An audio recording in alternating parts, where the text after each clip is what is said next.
आज हम पढ़ने वाले हैं महात्मा गांधी के खेड़ा सत्याग्रह के बारे में।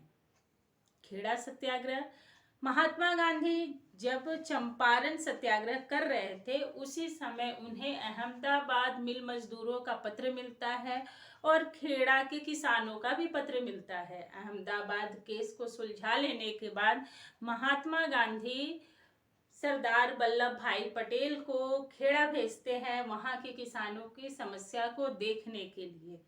यह वही किसान आंदोलन है जिसमें वल्लभ भाई पटेल ने अपनी चलती हुई वकालत को छोड़ दिया था और आकर सामाजिक कार्य में लग गए थे। यहीं से उनके सामाजिक और राजनीतिक जीवन का श्री गणेश होता है। सबसे पहले हम जानते हैं कि खेड़ा सत्याग्रह की समस्या क्या थी जिसकी वजह से वहां पे सत्याग्रह किया गया।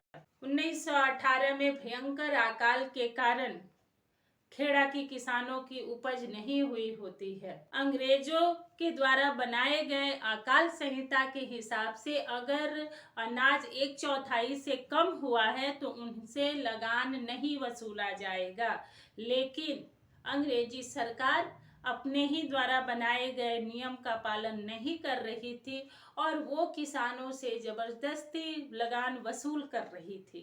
इसके अलावा जो किसान उन्हें लगान नहीं दे रहे थे उनके जमीन को कुर्क कर लिया जा रहा था, उनके मवेशियों की भी कुर्की की जा रही थी। इसी से परेशान होकर किसानों के नेता जो शंकर लाल और मोहन लाल होते हैं उन्होंने अपने स्तर से सरकार से बातचीत करने की कोशिश की, लेकिन कोई हल नहीं निकलने की स्थिति में उन्होंने महात्मा गांधी को पत्र लिखा और खेड़ा आने के लिए निमंत्रण दिया। गांधी जी ने सरदार वल्लभ भाई पटेल को खेड़ा भेजा किसानों की वास्तविकता को जानने के लिए। अहमदाबाद मिल मजदूरों की समस्या का निदान करने के बाद महात्मा गांधी खेड़ा आते हैं। खेड़ा आने के बाद Mahatma Gandhi servant of India के सदस्य विठल भाई पटेल और गुजरात महासभा के द्वारा खेड़ा के किसानों की समस्या की जांच पड़ताल की जाती है और उसमें यह पाया जाता है कि किसान जो कह रहे हैं वो सच है।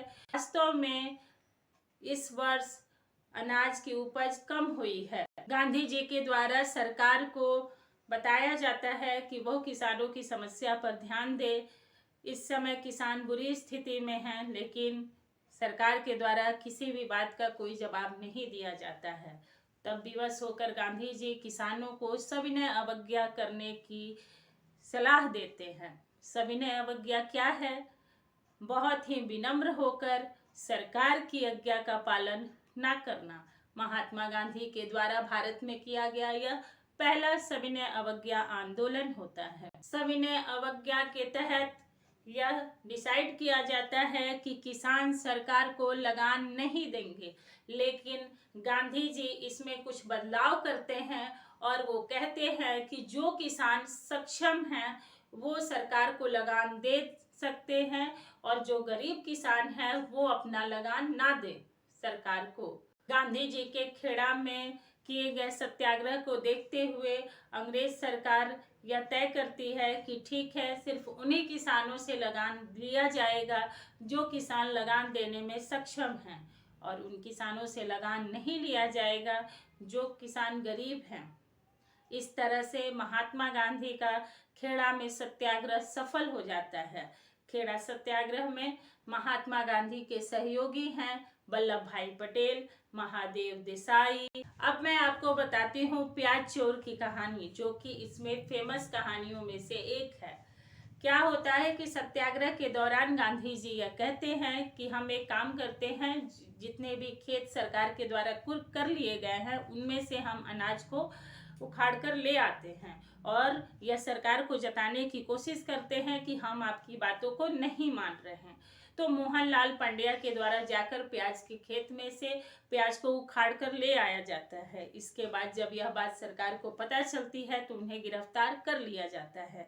गिरफ्तार करने के बाद सत्याग्रही जो होते हैं वो बहुत उग्र आवेश में आ जाते हैं और गांधी जी उन्हें शांत करते हैं और वो बोलते हैं कि ठीक है, हम अब इसी राह पे चलेंगे, सविनय अवज्ञा करेंगे, सरकार की बातों को नहीं मानेंगे और फिर सविनय अवज्ञा होता है। सहयोगी थे अनुसुईयाबेन, सरदार वल्लभ भाई पटेल, महादेव देसाई, मोहनलाल पांड्या, शंकरलाल, इंदुलाल इत्यादि। खेड़ा सत्याग्रह प्रमुख रूप से एक किसान आंदोलन था।